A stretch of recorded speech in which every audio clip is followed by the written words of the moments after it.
and averagely I spend 4 to 6 hours each time just sharing with young people between ages 25 to 35. They were my target goal. We talked about life, and we talked about everything. And one session I said to them was simply about investments. And I said, we spent 6 hours on the day of the investment. And it was simple. I asked most people, what is your target goal? And they told me the kind of money they'd like to have in their bank balance. I then asked them to explain their lifestyle to me.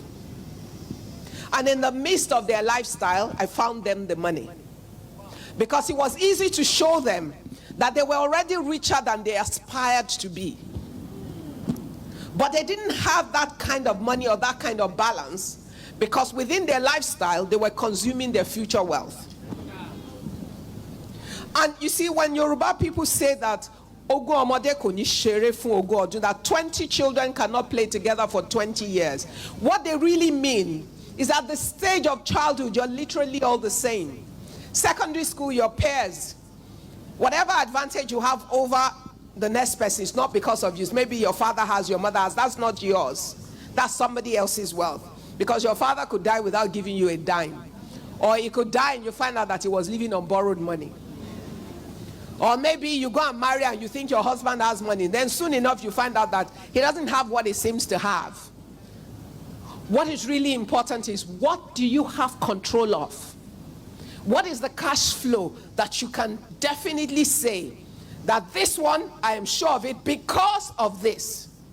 And within that cash flow, what part of it are you able to hold in a disciplined manner that allows you to make that money work for you?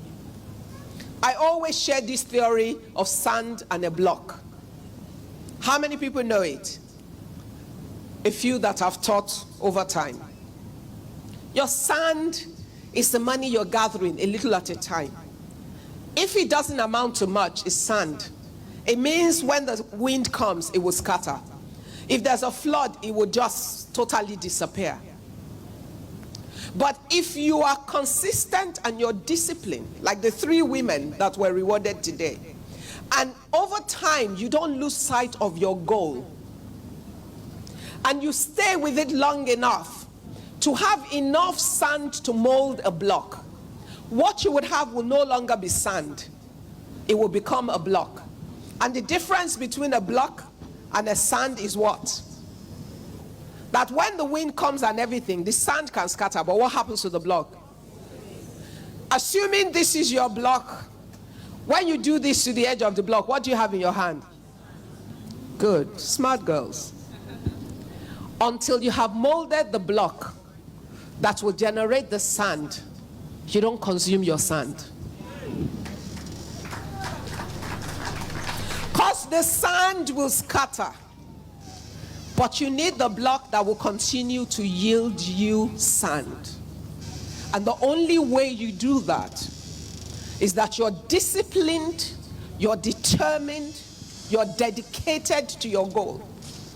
And that, like Oja and like Tommy, you find that kind of support system that holds your hand in the weak moments. That kind of voice that says to you, no, you cannot buy one more Ashebi. That kind of voice that says to you, you look good, but learn how to make yourself up. That kind of voice that says to you, we're going to the mall just to have a social visit, but you're buying nothing because you don't need anything. That kind of voice that says to you, her jewelry pieces are beautiful, but you haven't worn all the ones in your vault or in your wardrobe, and you're not buying one more. That kind of voice that says to you, this is not the year where you're having that big party or something, because you have a goal you have set for this year. See that young lady who just now owns half a plot of land in Lagos? She's never going to be poor. It's not, you know, it's not a prophecy. Because there are things that you do that prophesy into your life. So this isn't about, oh, it's a, no. It's about the discipline, the dedication, and the commitment to goal. It's about making choices. Life is about opportunity cost.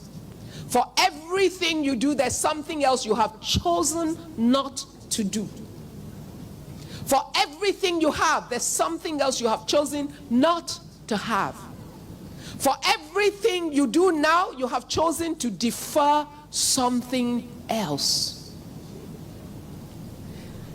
The ability to make those choices, it's about how you think.